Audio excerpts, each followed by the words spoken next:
They tried to sugarcoat their Australian trip as a success, but it wasn't. It was, in many ways, at times, a PR disaster for them. And so now they're trying to dangers of social media for children. Absolutely. After 24 hours of sharing the back of her kid's head on social media, and I have talked to government officials. I've talked to people that work with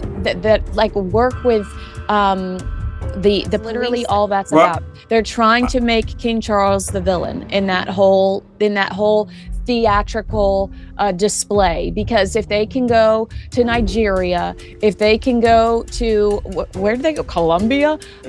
There is a word that keeps coming up when serious observers sit down to assess the Harry and Meghan project in the spring of 2026. Not failure, though that word is never far away. Not disaster, though that word has been earned more than once. The word is hypocrisy. And what makes it so devastating when applied to this particular couple is not that it is unfair, it is that it is so thoroughly, so meticulously, so publicly documented that there is simply no arguing with it anymore. Let us lay it out plainly. Because the events of the past several weeks have produced a set of contradictions so stark, so impossible to dismiss, that even the most sympathetic observer would struggle to explain them away. Meghan Markle has spent considerable energy in recent months positioning herself as a voice against the dangers of artificial intelligence and social media.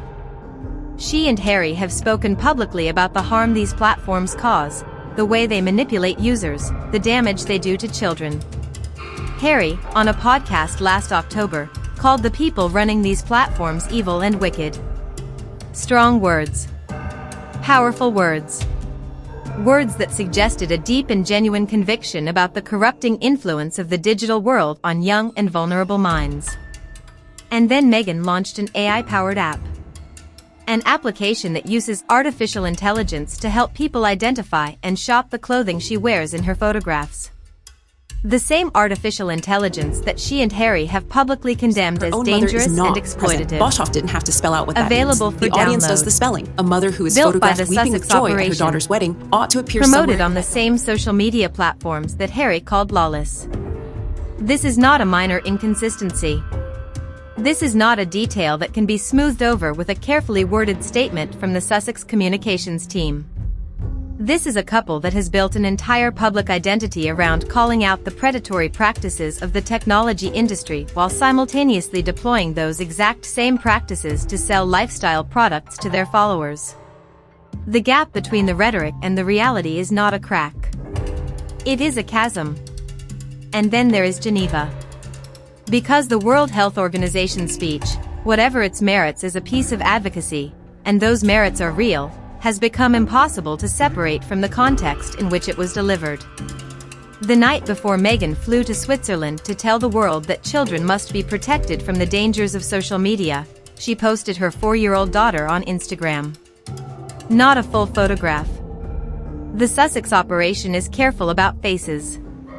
But a carefully composed image designed to create precisely the kind of curiosity gap that the most sophisticated social media strategists know how to manufacture. Show enough to intrigue. Withhold enough to compel people to keep watching. Keep coming back. Keep following.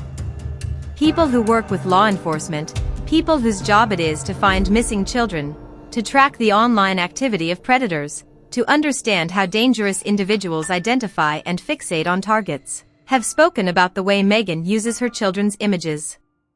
The assessment is not comfortable. The way she dangles fragments, hints, partial glimpses, this is not simply a mother sharing moments from family life. It is a strategy. And strategies involving children in the online space carry risks that go far beyond the commercial calculations of a lifestyle brand. The Australia trip, which the Sussex operation attempted to present as a triumphant return to the kind of royal-adjacent public engagement that the couple was once celebrated for, told a similar story. The crowds were thinner than the barriers suggested they were expecting. The optics were, by the most generous assessment, underwhelming.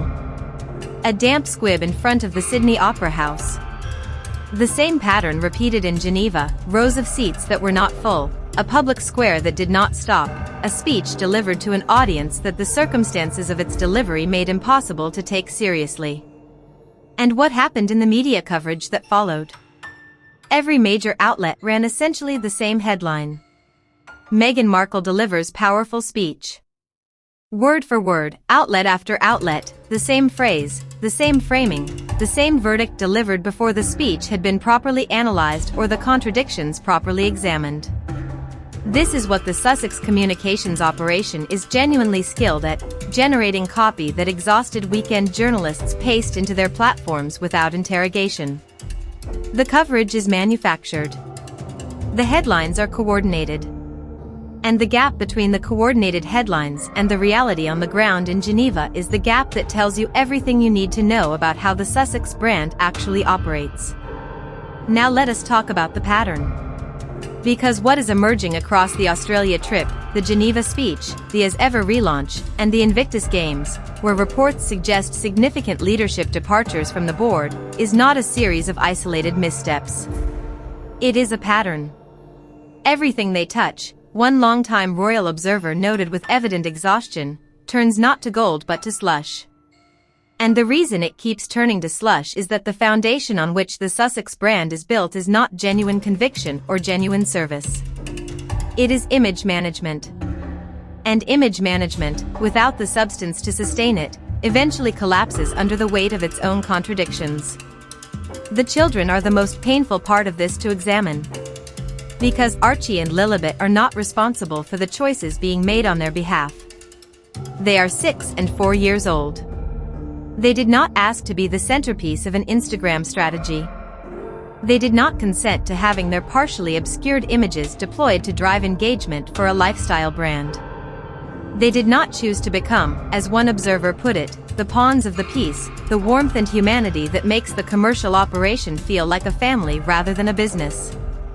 Other celebrities, including the most famous celebrity parents in the world, manage to protect their children from this kind of exposure because they have made a deliberate decision that the commercial value of their children's images is not worth the cost. Meghan has made the opposite decision. And she has made it while standing at a podium in Geneva telling the world to protect children from social media. The security argument deserves examination too.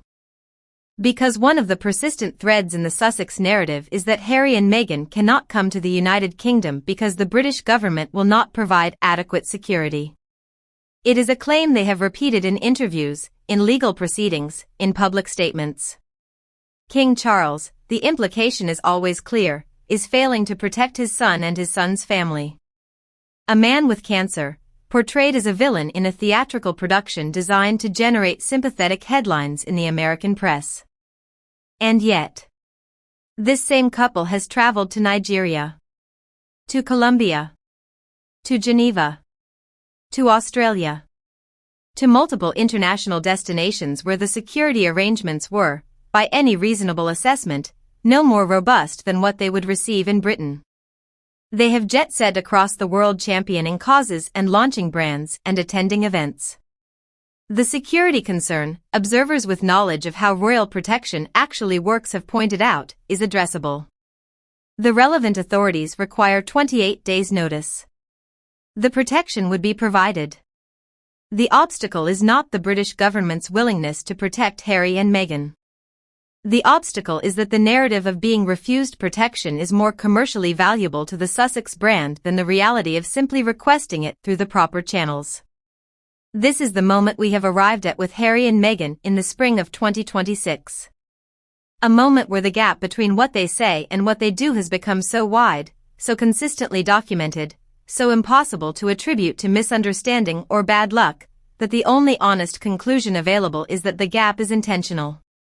That the contradictions are features rather than bugs. That the Sussex operation has calculated, correctly, at least in terms of generating coverage, that controversy, outrage, and the endless cycle of claim and counterclaim is more valuable than consistency, quietness, and the kind of steady, unglamorous, genuine public service that actually builds a legacy over time. Meanwhile, the Princess of Wales was in Italy. The square was full. The people who came to see Catherine came because she has spent more than a decade doing the work, quietly, consistently, without requiring a coordinated media campaign to tell the world how powerful her speeches are. She received a civic honor for early childhood work she has been doing in communities across Britain and beyond. The honor was not manufactured. The crowd was not managed. The comparison with an empty Swiss square and a coordinated copy-paste headline operation is not flattering to the Sussex side. It was not intended to be. Archie and Lilibet, meanwhile, have been photographed at Disneyland. Smiling children at a theme park. There is nothing wrong with children going to Disneyland. The question is why the world needs to be shown. Why the camera crew was there. Why the images were shared.